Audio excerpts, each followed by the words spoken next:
Good evening, ladies and gentlemen. How are you today? Kansubiri listed whatever.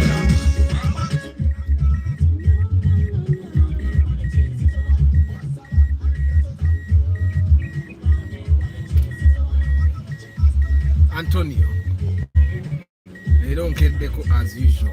How are you, Antonio?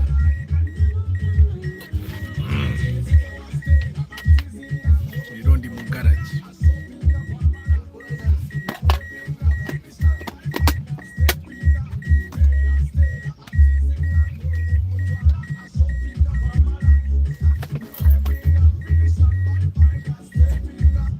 Hello, Isaac. How are you?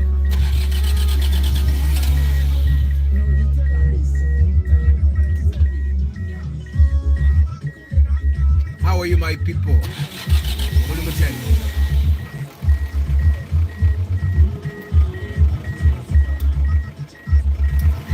Nico, how are you today? My son is not bad. They don't do garage. They don't mukola bya wansi. Tadde mu push ze mabega. Tadde ko break ze mabega tukya nabaga bali break light ezikwata bulungi. And of course the ball joint. Hey. Wait. And the ball joint is going there.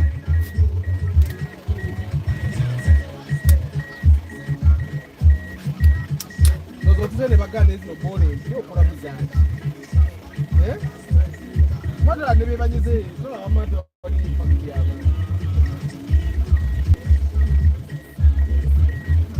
So, this is what we call a ball joint. This is what we call a ball joint. Andrew, how are you? James Otochon, how are you? Mawanda Ronald, how are you? Toddy Ronald, how are you? Modric, how are you? So, it's a ball joint. It goes round and round and round. So, munombera mu grease. The grease are greasing the ball inside there. So ball joint, in Mark II. Of course, the Mark IIs have their own ball joints. And the ball joints are Mark II. Zimenyeka. Ne itamu enu wansi. Kusegera. Ye itamu wansi. Urumune kutuka nevayo. So, ball joint like I'm going to do a video probably tomorrow, and I'll upload it on how I maintain my car. Good evening, Mike. So what I do is I buy these things once every year. Bukono, ball joints. I buy them once a year, and then I redo them. I repair them for the rest of the year. So only this time ball joints in 1 year. Nagura bidi emirundi. Yeah, I bought 2 in 1 year. So how they repair it gets loose. That's how you know that a ball joint is dead. So you can't even move it with hand. This is one ball. And then why?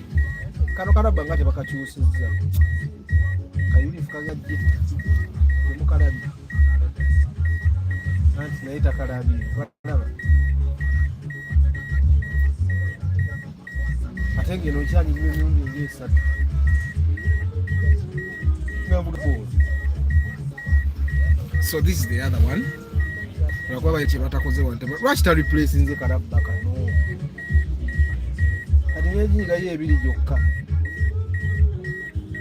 Don't work at a good to take a Karabaka and to come with this. Where are the Moroccan Mugaga?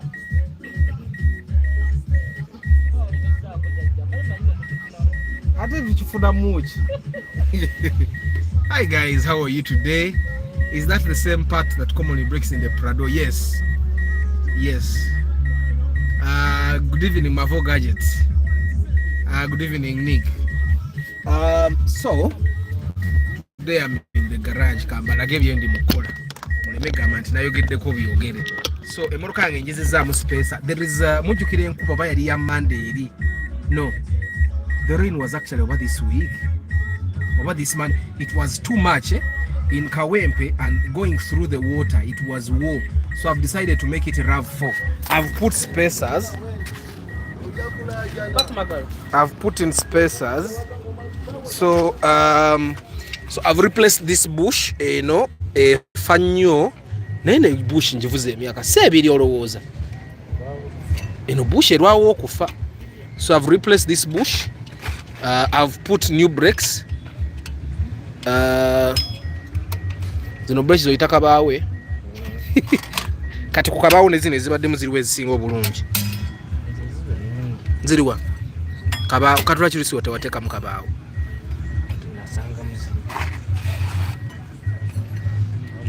Lwaki kabaawo yabeera omulungi? Kamulinde. So I've done that in the rear, and I've also put a spacer. This is what is going to make my car a RAV4. I already had these spacers, I just removed them, and I've done the same for this side. Spacer here not tosobola kugiraba, but I've done the same. So I've worked on the ball joint and the Z. Of course the space osobola girabira wano yino. So my car, I'm going to be driving a RAV4 from now on. It's handbrake, kale ngeri wala nsise. So I'm working on that and the handbrake, because brake zigwako na handbrake ne handbrake brake bade zikiyokwata mungi bazigwelede nnyo that is kwata nekati obuntu bwange obukamu sente brown ntowe bufula tabu obuntu bwange obwo buvudde mu bufula ekyo munfamu sente ngina kwibalagana obwo bufula eki bwange bwo bukyali kono omubiri omusajja agenda veri nga avuga 10 awa 10 ajja kujano nga talina sente ngeze zigwereddeko ddala kadeza ewa firuda zigenda mu firuda zigenda mu wishe ezo sente. Yeah, so hi guys, 16 people, 3 likes, let's like Chris Da Vinci, The Market, Pascal Joseph, how are you guys? Can subide muri steady. So today we are talking relatives. So today we are talking relatives. I've had a discussion today morning. Lero nakedde nenziruka enkuba nenkusanga nenegama for like an hour. Life was never the same again. I lost energy after that. I would walk and run. Kasa distance yange njikube 15 kilometers like always. Hi Joshua, how are you? So and then I had a discussion with one of us here. Arthur, can I get a Toyota Spacio new model from UB series 14 to 17? Sagara kulimba tojja gifonna. According to my experience, ojafuna USZD. And USZD oyinza obutajifuna $1,17,000. The Spacios are hot cakes. You may not be able to get it at that price. Even a UBA, you will be in UA. For you to get a UB series, you need about 22 to 25 million. Why the Spacios still maintain their prices? Because they no longer come into the country. So everyone that has a Spacio that is in good condition is selling it expensively because they want to get a car that is better than the Spacio. I don't know if you get it, Ronald. So for you to get a UB series Spacio, you need about 25 million. However, I discourage you from doing that, because with 26 million, you can get a new Raum from the board. Now I know you will say Raum sijagala. Now you can also get a Raktis. Ontegera. Raktis is Edinyamoko. But I'm trying to show you, but it doesn't make sense for you to buy a car that has been driven on Ugandan roads. It doesn't make sense to me.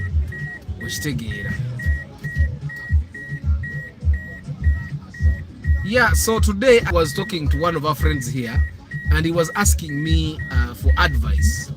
Like, how do I handle a family member that I gave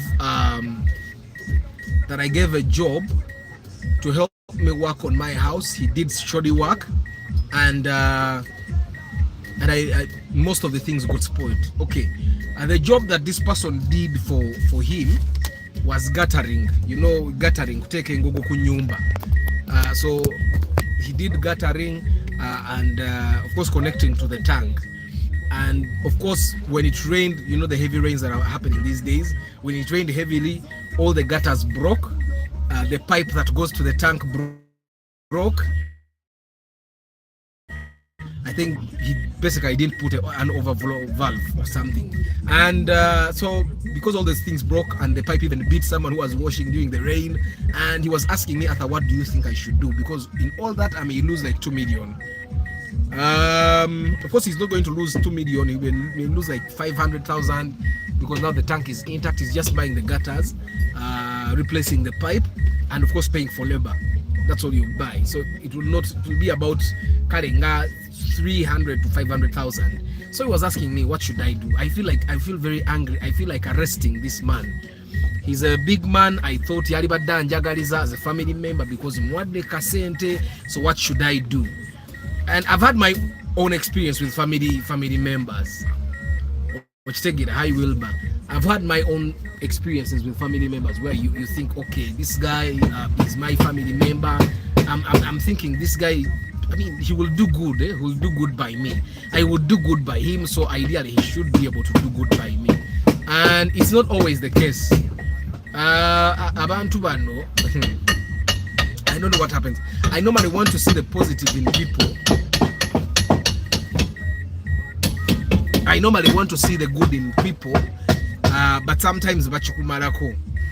Personally, I had an experience with a relative when I was sent to Kunkolere Miango. He told me he's in one of the busiest places where they make furniture in Rubaga there. The Miango were going to cost me 1.3, yeah. So I gave him 600 in advance, and he said go to wait 2 weeks became 5 months, and for the 5 months for me to get my things in 5 months, I first had to call him every day and be really angry with him. And then he started because he's older than me, and then he started abusing. He started being rude with me, reminding me how he's older than me, how I don't understand the world. Well, finally he did my miangos. So he called me one evening at 6 p.m. You know I live far from town. So he called me one day at 6 p.m. and says, I told him I live far. I cannot come for those things tonight. And he said, Bobby no no far. And that experience wasn't very pretty. I would have gotten those miangos from anywhere at the same price. Some of them were not even well done, but I let it go. Personally, in my experience, you let go some of these things, some of these experiences about school fees. 25th December, go badobuze. So some of these things, you learn the experience of school fees, no chita. That was the last. I also had an experience with someone, an engineer that was on my house, that was a relative still. Na soma bubi ne plani yangi, amaru soma bubi plani yangi, na gataringa bubi, and I lost a lot of money trying to. Of course, a chaplani chona chivako because you just modify. Ujikoranga modification. Eventually, we byali ku plani no byesonyowa no kola plani, because some of those things are very expensive for me to work.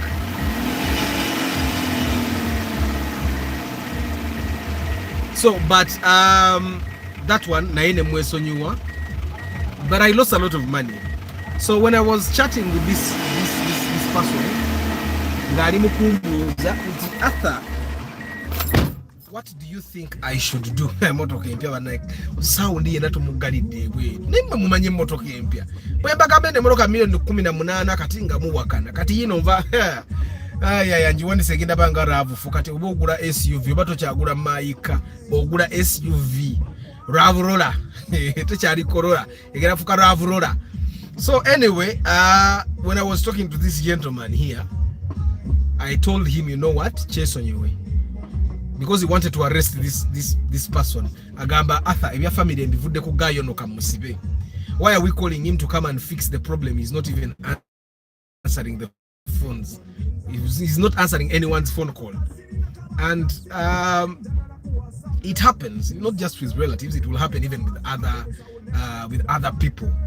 You'll get a builder, he will come and build, it does shoddy work, you call him to come and fix it, he will not answer the phone. It's just human nature.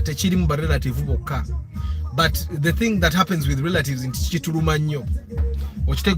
so I would like for you guys to share with us, what is that one experience that you got with your relative?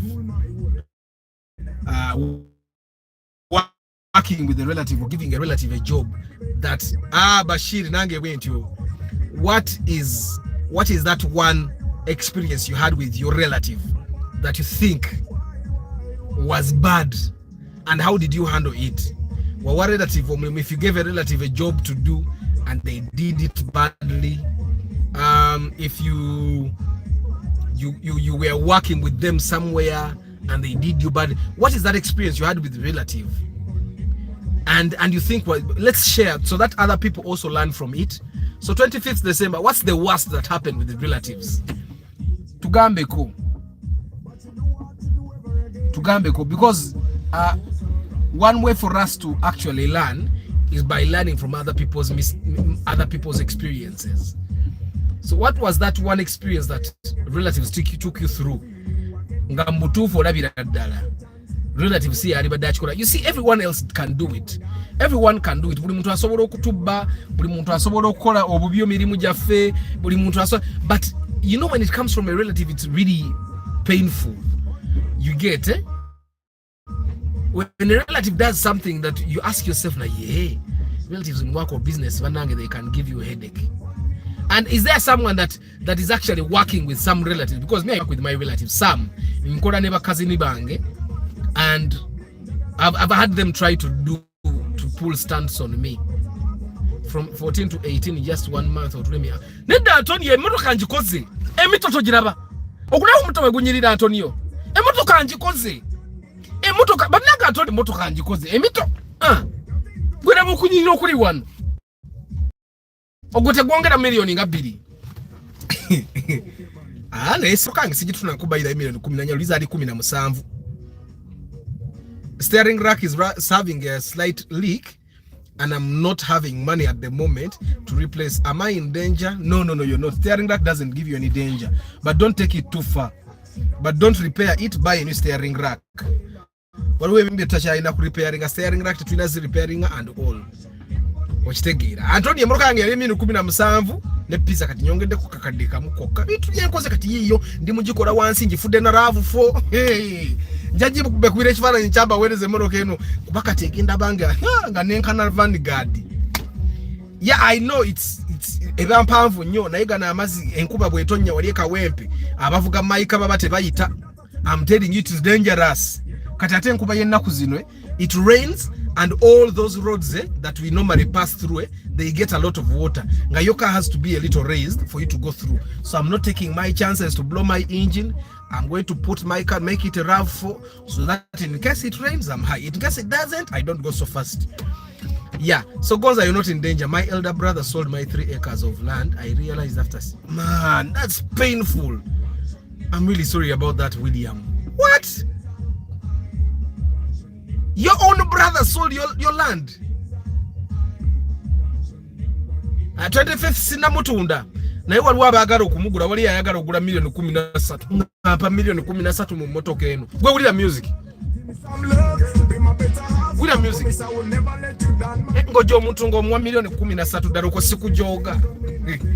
I trusted one in land issues. Imagine he disappeared with 30. And to make matters worse, I was out of the country. What? Man. You know what? I realize that's why companies that are founded by guys like this guy Yanyono, Bamuitani, Hajiba Karuba, who is doing building for people. He's very expensive, but these people know Saja Kanguzeta Kansere, Kakolechi. My money is safe. Me, I bought a new boda and gave it to my brother to work and support his family. Banang bro used to give me 7K per day for 5 days in a week. Na ye era ngata percent on my new Bajaj. Atakati. Well, there is another stroke of experience with relatives that you guys are giving me that probably have not experienced. Me, I work with one of my cousins. Of course, I work with 2 cousins. One is a female. And there is a time she was definitely making a wrong decision in her life. And I told her, Nemugamba, I think you're making a wrong decision here. Why don't you do this? Nangamba, you know what, Arthur? Let me make my own mistakes. That year she did not work with me. Band out the next year, mistakes, and trust me, those mistakes are haunting her even now. So I have another one who is a male. You're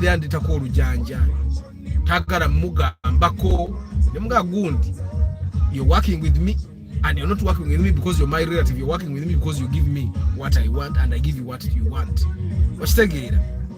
So if you feel like you can't work with me under the conditions that other people work in, you're one of 20 people, you can go.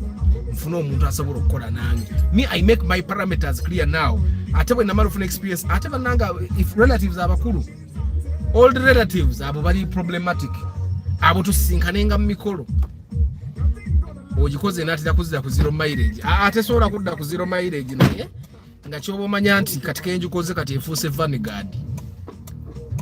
Koro van roller.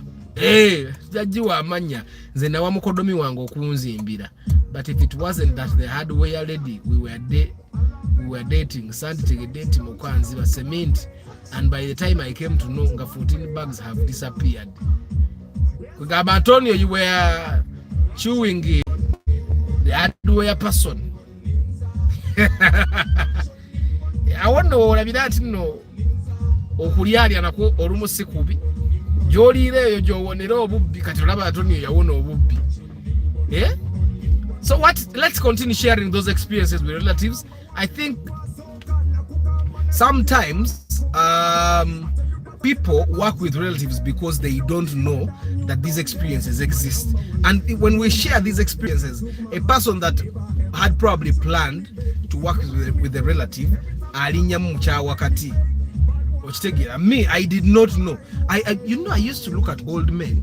I would respect men. But jetuko meno kuro tandi kukulaba nti those big men abamu tebalina bongo, abamu bakumpanya, abamu bampisa mbi. You get, I used to think that all old men have good manners. All old men have wish good for the young ones. Mama, after I worked with the old men, I realized that old men wish only good for themselves, not for anyone else. Which take it.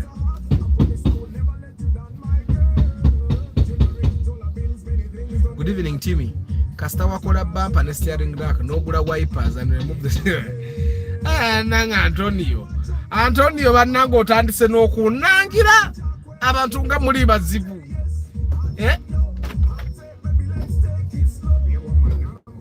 Abantu nga muri bazibu. Linda konda bindaba abantu bakozesa amaanyi mangi ku motoka yange empya.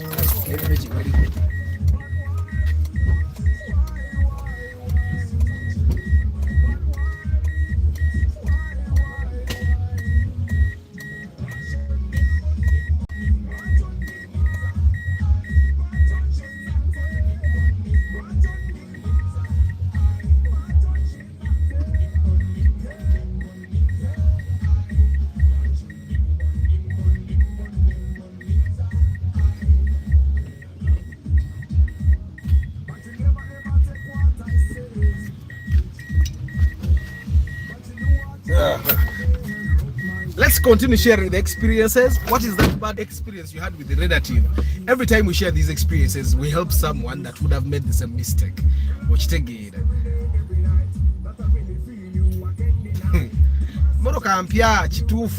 You have put money. Okay. Arthur, is car insurance paid every year over? And is it the same to mean third party? Rastas in Milan. Other countries like the US, developed countries, insurance is simply insurance. But in Uganda, we have 2 types of insurance for your car. We have motor third party, which everyone should as a must buy. And then we have the other one, which is called comprehensive. Now, comprehensive insures you from everything. Accidents, theft, fire, So when you pay for insurance, they give you at least 80% of the value of the car. Tomero muntu comprehensive pays him now when never call him motoka. So comprehensive is much better, but comprehensive is a little bit more expensive. Driving carefully is better. Driving carefully is better than paying for comprehensive. Of course, sometimes someone knocks you from behind, then that person has to pay you. Yeah, but it's paid annually. Anyway, better comprehensive. Now, if you have some money, personally, I would recommend you pay comprehensive insurance, especially if your car is new. Not like a person that buys a car from Toyota Uganda. Comprehensive is definitely a must. You can't buy a car at 79 million and pay to pay 4% insurance, right? About the resale, you are right. How much is LF truck? Musajja ina Mitsubishi Canter sinza mbuza ba LF bera ne million nga 225 okufuna etambuddeko okitegeera otuuse Salumina. Muli mutya bagayi, muli mutya. You can never go back to that motorbike. You will never understand the weight and pain of betrayal until your own does so. Banangi. True.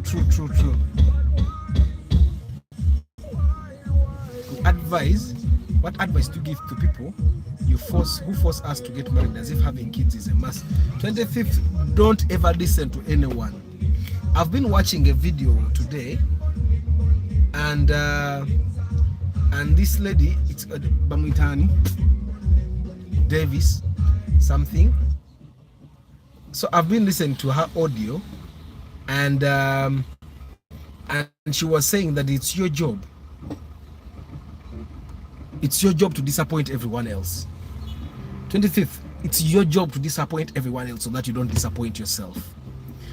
So those relatives abakugamba wasa zaara bebagenda obalabirira ye bagamba wasa omukazi bono wasa ekikazi nga kirina empisa embi nga kikuyisa bubi ewaka nga kyenzi. Will they be there? Okitegeera. So it's your job to disappoint everyone else so that you don't.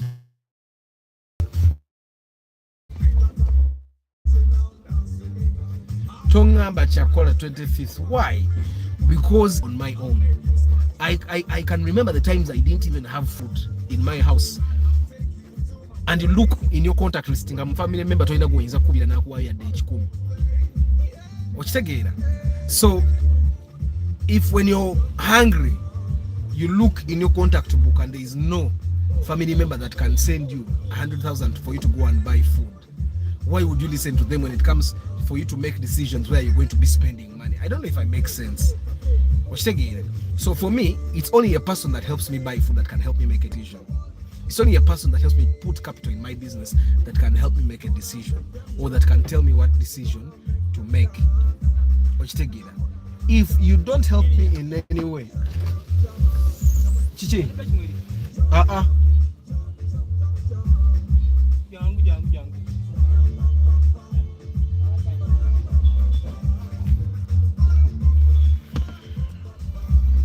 So 25th, don't listen to anyone. Don't listen to anyone. Listen to your heart. Only have kids, only marry when you think it's right, only marry when you know you have the right person. Banange no bufumbo. I've been in the gym. So I left the car here. And then I went to the gym next time. So it so happened that in that gym mulimu omuwala akolamu,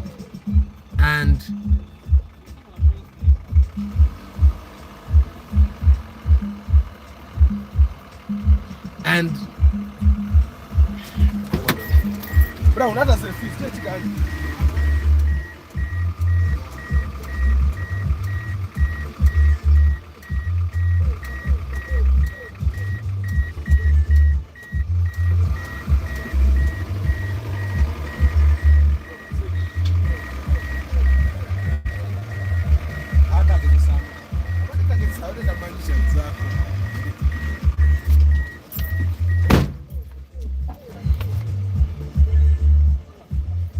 Don't listen to people, guys. Don't listen to people that advise you to do things that they won't help you get out of. Marriage, when you decide to marry someone, that's going to be omuntu gw'owasa, they are going to make a permanent mark on your life. Ate omuntu gw'ozaalamu, that person is never going to live your life like forever. The moment you have a child with someone. So mbadde mu gym nga twogera n'omuwala. She's not a bad looking girl. She was saying yetali mbyalaavu. Ye bw'oba omuwaaka sente ng'akuwa. Atambula ne test kit ze, atambula n'obupiira bwe, okitegeera. Era bw'ojja n'omugiraagirako ng'obupiira tobwambala ng'ajjayo test kit. So I asked her, what if the person got the virus yesterday? Ng'agamba, yatanafuna tasiiga. You men need to be careful. Kati bw'agamba gayira biridde omwana nga tate yange amukubba ebikonde. Traffic man has just stopped me and said my car got no insurance. He Rasta is in Milan. What? You did not pay for insurance? Did he show you the expired one, or you just don't have insurance? Because insurance is third party. Rastas in Milan. Insurance is third party insurance. Which it insures the third party anybody outside the car. Huh? Waji? Yeah.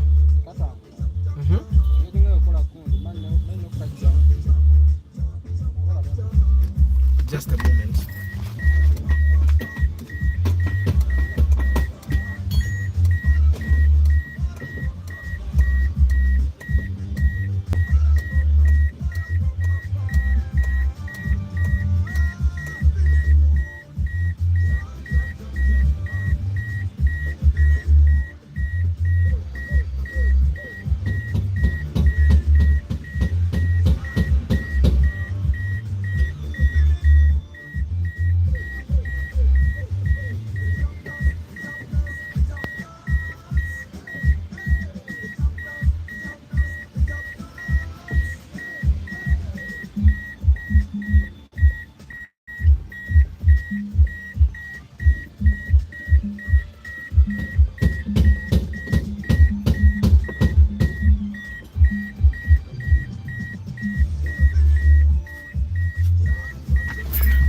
Bampita kulaba brakes ze bakanika.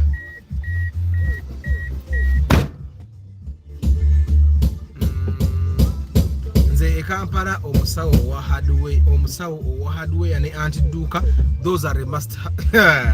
Anga Antonio, someone in my circles ayagala gitwaling eyimiridde embu.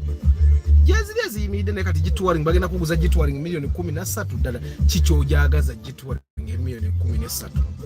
It's a bad decision. It has about 1.5 liters on now, but it's not worth the investment. Arthur, compare for me fuel consumption no super extra no. Is a moroka muziveko bashiri tozigula zenso nyogula nuwe mpya. Yo nonirayo sente ze kunywa ne boboga amanti ngumu obugumbu ayo tebuli wathi tata abantu bavuze ezo nuwe ezo ne Vox bazivuze emyaka. Ezo nuwa zileke sijana jogera ku bashiri kuba nkwagaliza. So sikwagaliza nuwe yonkadde. Abazina bazitunda kati lwa kunywa. Gwigiza kugenda mukatale ujja gira bangazaala isedda zabanga za bay. Kati gwatabimanyi gugu bagiseera. Mujireke. The difference is of course the trim levels. Ochitegena naye gireke. And sometimes they do things kabadechi. Chikwe kubanga ibade tesiba bulungi. Gwe kwe kuba nti ebadde tesiba bulungi sibeberechi ekyo kusobulesi bazikenda naye wano ali breach okubangeza kati alikabadde kingira wamu kano okaina obogenda kaka wawula kiri awo naye kwakirako olaba wawo obulina zabone garaji zo mu kyalo zikola watantomezi naye akankolera emirundi egiwera ngebeeruke olumu agisanga nawaka. It's just that today I had to go to the gym. 25th December yo muwala ate mwale mulungi omugwako n'omutomera n'omusewaka wa emoloka teva mu alignment.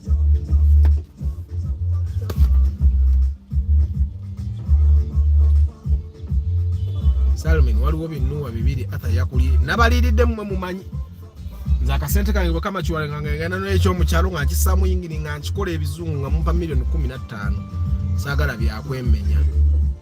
That girl needs more education. A person can transmit even when they are still in the window period. Exactly. Mugambye naye munange tawulira yeerimba ali awo baba abimugamba wa. Angambye n'okungamba that a person that is taking ARVs cannot transmit. Banange, you people, you know, when I was at campus, one of our lecturers was called Michael Muhumza. He used to say, for him, he decided he was not going to marry a woman that did not have a degree, at least a diploma from a recognized university. He said YMCA was not one of them. He has to be Chambogo, Makerere, MOOBS, IU, those universities, the big ones. And he said because Banabana be exposed to bullying. That's what he said. Sometimes I start to see, I think it's the level of education as well, because on one time said here so many you can't tell me that you gladly sleep with someone even when you suspect they have a virus, because you were told if someone is taking ARVs they cannot transmit HIV to you. After me, I would like to know how I am benefiting from paying that part insurance. You're not benefiting. Just count it as a government tax, because even the insurance company will never pay you.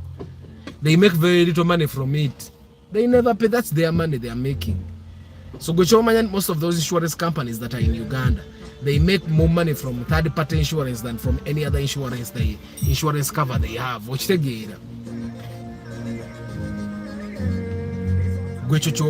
So you will never benefit. Idea the third party should be that if you knock someone, you go and claim and they pay that person, so you don't have to pay. But the amount of time you're going to spend claiming, if you had paid that person and made more money, you would have already moved on. So, but today we're talking about your experience working with relatives or giving relatives jobs to do for you. What has been your experience? We are trying, because one of us here called me, he has a very bad experience with relatives, and he was asking me whether he should lock up that relative of his for doing shoddy work that is going to make him lose money. And I told him to let that relative go, forget about him, even delete his number from his phone. Why? Because you don't want to be in the family as someone that locked up an old man, and the old man will be saying, Michael, someone on ARVs and is surprised, has almost, Michael, why are you telling yourself those things? Why are you telling yourself those things? Michael. Hey. Michael, like katomanchi buka bwe kiruma. Nzimama wange, tata wange, anti wange yali atandise okunkuza kibuka. Hey. If you can't use condoms, abstain, my brother. I'm telling you.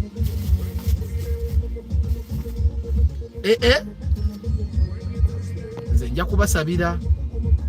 Mujja tuka wano mutandika okusaba ebbaafu.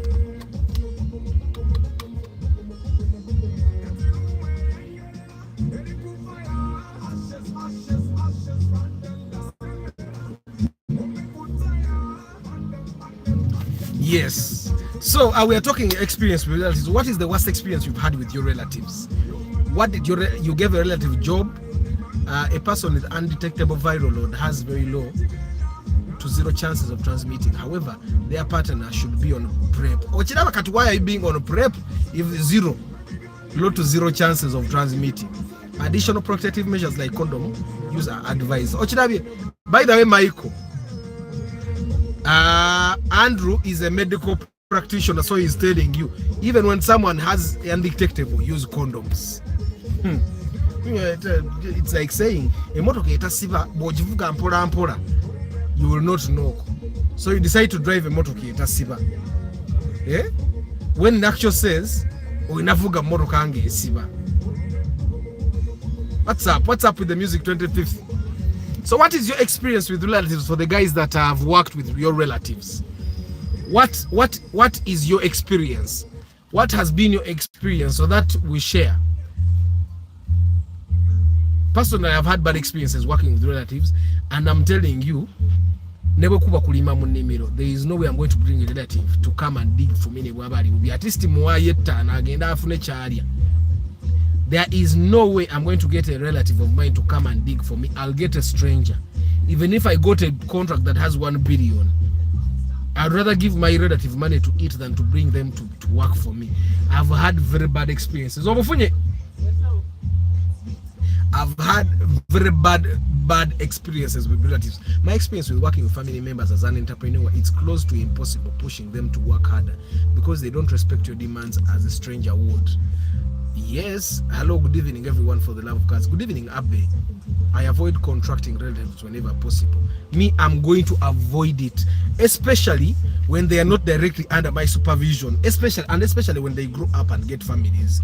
It's like, it feels like when there is a relative of mine, yali musajja mukulu, n'abaako byampola mukumpola ne tukanya ku bbeeyi, and the price we agreed was supposed to do the entire work, but the things he gave me did not finish. So I told him, let's negotiate. I will reduce the money, I buy the extra things that I needed. Oh, he was an old man. Guy abogoka. And he said, I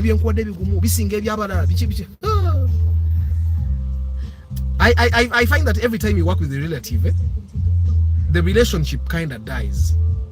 Because I remember there are old men that I worked with that I gave jobs. And after we worked with them, I don't even want to visit them because they did not treat me very well. You get? So we meet at functions. Once in a while when I can, I go and visit them for 10 minutes. I take things for them. And then just to keep, so that I don't seem like I'm a very bad man. But every time you work with a relative, especially if that relative is older than you, the relationship kind of die. Good evening, Clip Films. How are you today? Have you ever worked with a relative? What was your experience? Would you advise anyone to work with relatives? That's what we are talking about today. Why are we talking about it? It's because so many people have become broke because of relatives.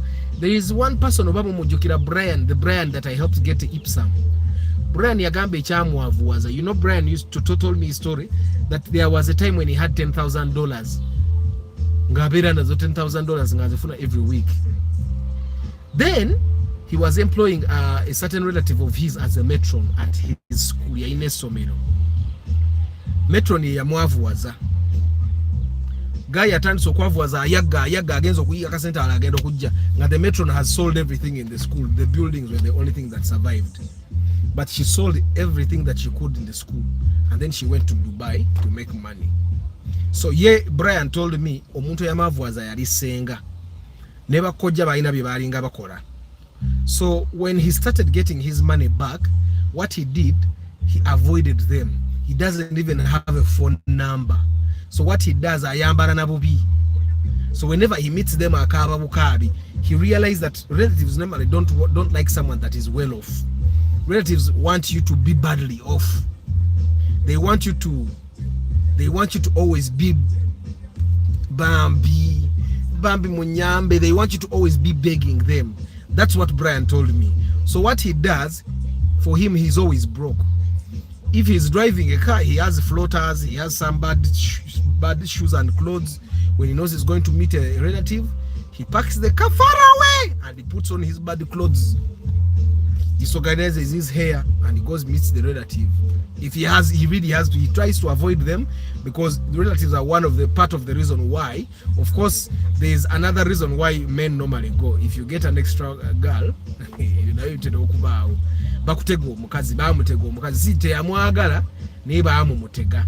so somehow, but one, relatives are nice when they are far from you. Relatives should be far away from you, Joshua. Nangi na chiga.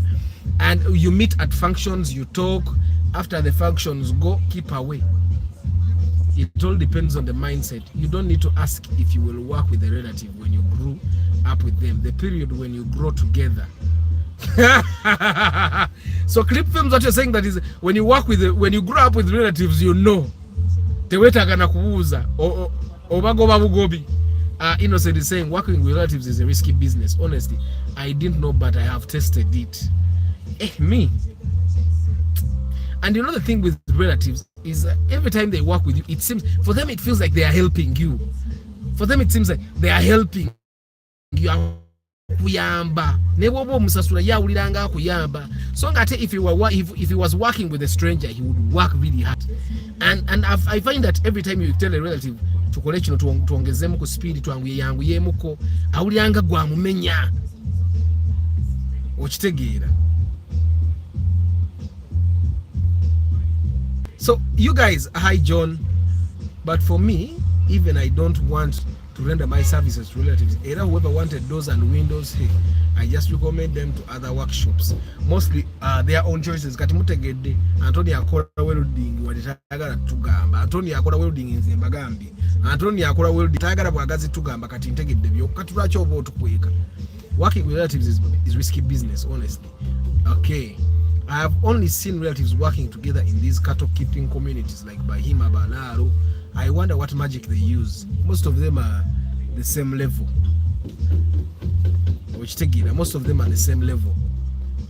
Yeah, so what has been your experience working with relatives? Also, I found that most of those Balaro don't really have ambitions. The ambition is having cattle. And you'll find that most of those guys, everyone has a cow in the herd. Everyone has 2 cows in the herd, and they keep giving each other cattle. So the wealth is the cattle. But the thing that happens in other tribes is that you have a house she doesn't have. You have a car they don't have. You have this they don't have. You have a flat screen TV they have chiputo. You get it? So mutima. But the Bahima, their wealth is the cow. And almost everyone has a cow. Give me a moment in the zone.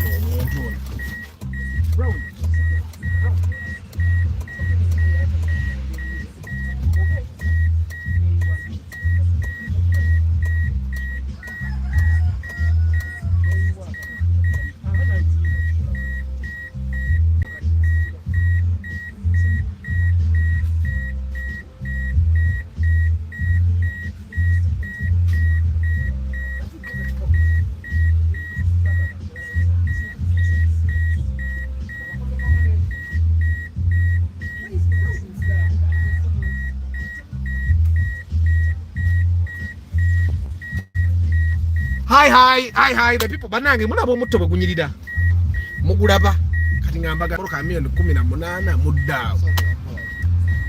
Okay, akantu kano kanyiza ngakana.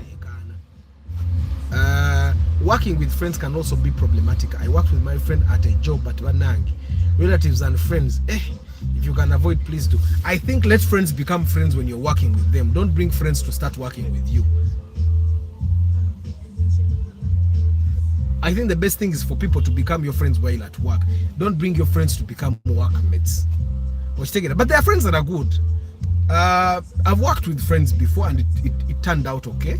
But relatives, yeah, you definitely make the right decisions, because I have seen some relatives make it, but most of them have made losses and created enmity. Yeah, normally when you work with relatives, relationship far. Working with strangers is the best, because in case of a small misunderstanding, you can arrest him. Relatives, keep relatives out of your work circles. They're always bad news, sad news. Working with strangers is the best. True. But me personally in Uganda, I normally don't recommend arresting anyone. Okujjako nga abye nga kyabya asobola okukiza naye nga tayagala kukiza. But if it's making losses like omuntu alina omulimu gwakoze n'agukola bubi, just let them go and have your peace. Toddamu kwogera naye mwesonyiwe, get other people to fix whatever they anti bali mukuteekamu space emotoka gifuula Land Rover.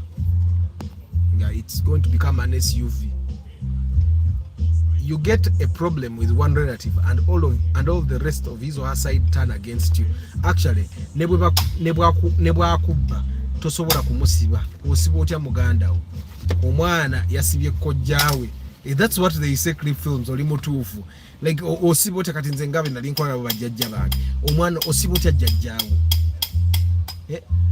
Actually, when the engineer that was working on my site, when we got a problem, someone was saying, why don't you sue that engineer? Musuwinge. And I was thinking, like, if I sue this old man, and she say,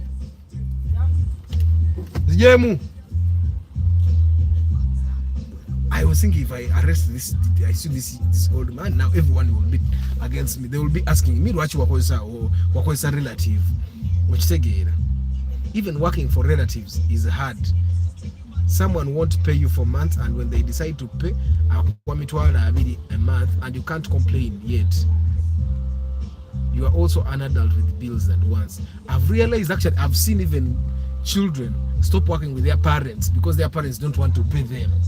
I think it's a relative thing. I don't really think they have bad manners. I think it's a relative thing.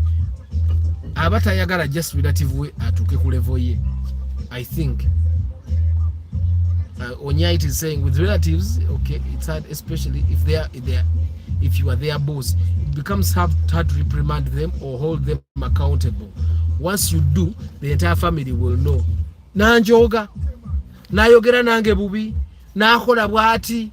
They will be saying those things, by the way. I remember there is someone I was working with at a site, and everybody thought they were helping me. So one time this woman that was cooking food came and asked me, Arthur, and I told her, nedda, no, mami taina rajawa no natafuna senti, raddayo nazo. The man said, kati otandise n'okunnangira. Otandise okunnangira. Relatives. Relatives feel they have entitlement of your business, so they behave like they own shares in the business. They own shares, wacha. Esagana muntu ajja kunsinikirako manyi. You struggle alone. By the way, guys, if you want to understand that you are alone in this world, you get problems. You will be there. Dr. Arthur, not only welding, but even other technical work, small businesses, and many others. Ogata, pagamboli muyiribi. Bulichijjo chiriba nayenga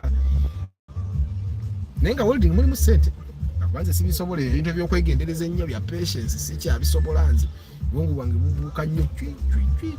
I wanted to ship some items from China and I decided to use my uncle's cargo company. Omusajja yanyaga million 32, and when the family sat, they told me muleke oyo kojjao up to now simunyega. What? Someone steals 32 million from you and you have to just let it go? Man. But your experience is even worse.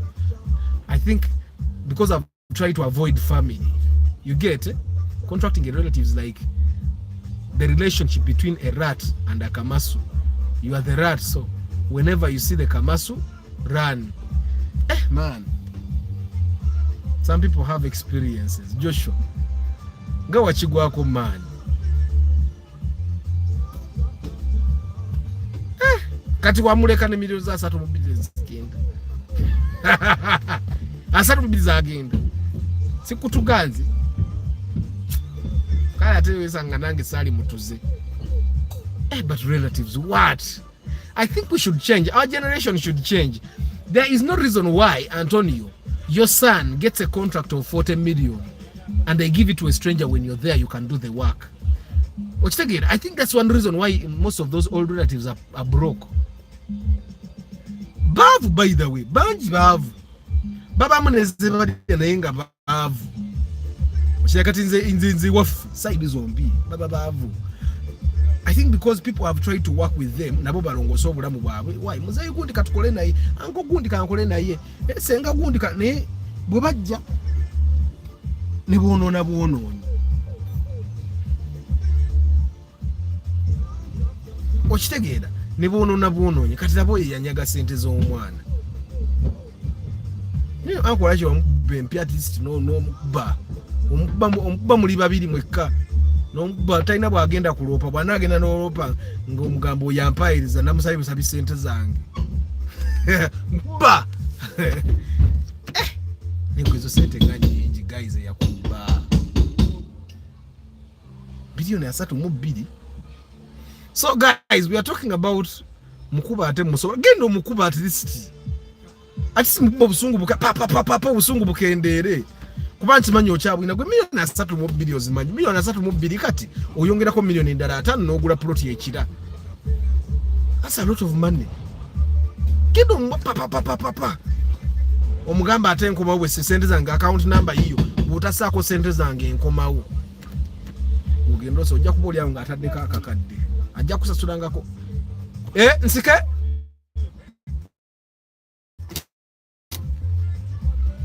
ekute ntadde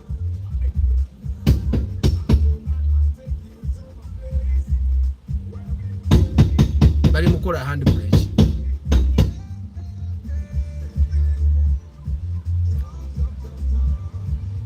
They don't want to pay, but I'm blessed.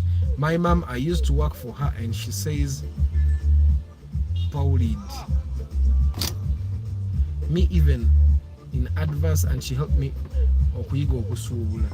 Abamama banjawulo. Your mom might be, bamama batera okuba ne sympathy. Matata batera okuba. Actually, it's most.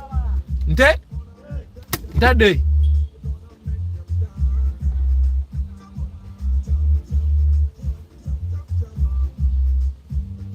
Kadawono guy tayono.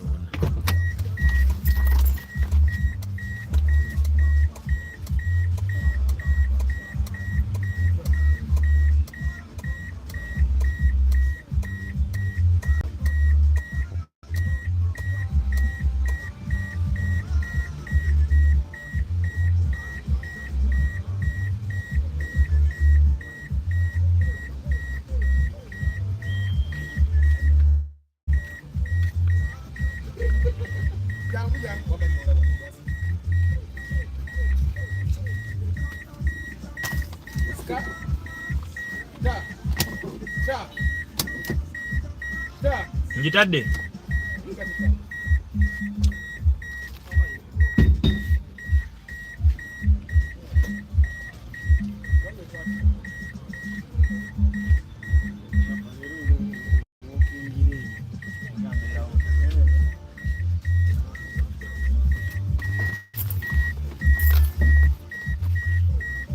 I also worked with my dad in Chikuba and he never paid me. He used to ask me kato yagaraza chingo sulawa. Joshua, oyagaraza chingo sulawa ka.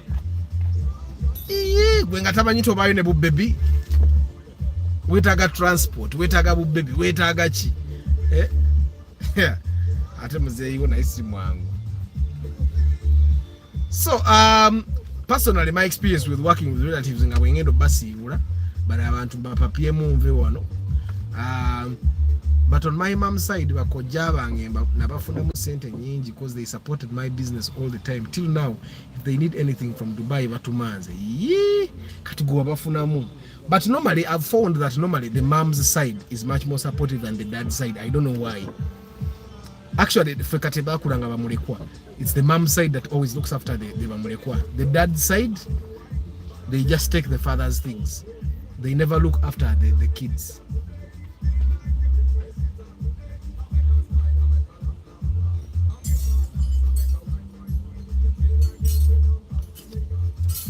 Yeah.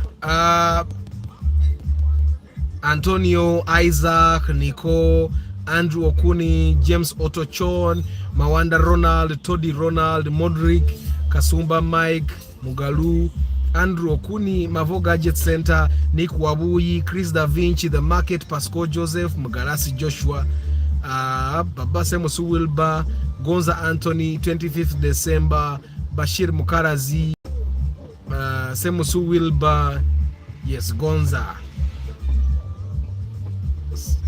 Ben Pima, Timmy, Antonio Kwogede. Yes.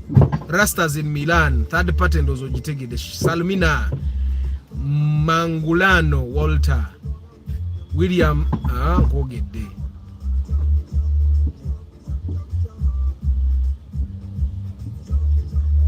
Mugabe Kavira, Luzinda Michael. Andrew Okuni, Abibu Kenya, Bika Gaetano, Clip Films, Eddie Tunes, Innocent Mugabe, Lukoya John, Onyait Patrick, Dusabe Darius, Jeremy, yes. So finally banainga bwe mumpa 1 hour yange eweze njagala kupapya bana bantu bubanda bangantu denu sibabeera kwe bajira ajira. So what has been your experience working with relatives, and would you recommend someone to work with relatives? Or inzo kusankate Antonio has gotten a lot of money from his mom's side, the relatives there kati ategwe. What was your experience? Personally, my experience with relatives has not been good. I would never contract a relative. No. Babere ku parties tugende mu nyimbe tugende mu kuzika eyo je tujokoma ne mu mirimu nedda. So what has been your experience? Jeremy no njagala amaji mwaganye njaga kuleka wempe nchaba sajja beka wempe ba rais kondooza. Dr. Arthur, it's good to work with your family home. I started to buy coffee with my father, but now many big traders and farmers, they know me as my dad. Tuchikuba. Yeah, I also know someone who started working with the father, and the father is slowly getting out of the business. The son is actually getting into the business and is even bigger than the father.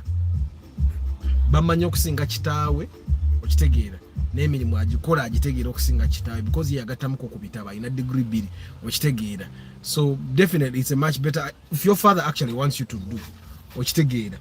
Waliwo bataata abatayagala mwana ayige emirimu ajja mumerako okitegeera. So kitegeeza taata wadde teyakuwa sente ayina bye yakuyigiriza okitegeera. Yawa jitekemu yayulika ne maaso senga tuvuddeyo.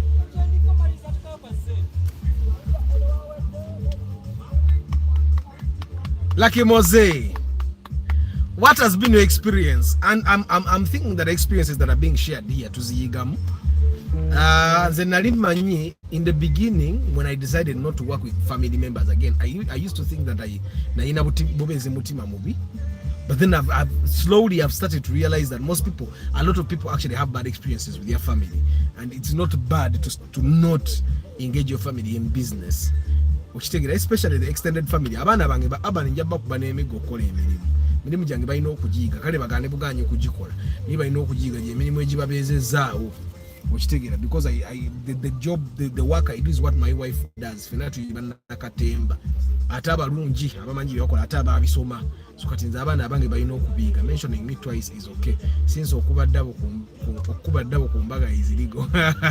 Relatives just need support. Support from a distance like Mose.